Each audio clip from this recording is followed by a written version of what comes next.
coming when women will leave the home and go into the world blindly, and yet feel that they are our equals. They will quickly become entitled, as we men will tell them any and everything they want to hear, because we will have no one to come home to.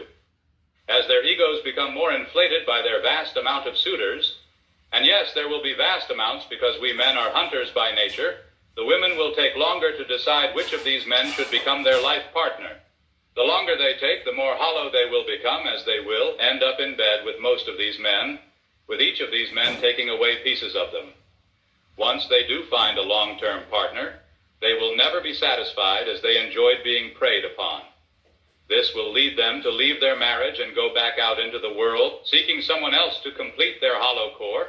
Sadly, this cycle will continue until they are in their 40s and are no longer desirable prey. But what of the children, you might ask? Yes, what of the children? Indeed. The home life that we value will be no more. Most of these women will have children by several different men, while others will have no children at all, as they will go to extreme measures to prevent this from happening. My friends, I hope you value your family today, as your children will not be so fortunate tomorrow. I can only pray that God watches over them through life.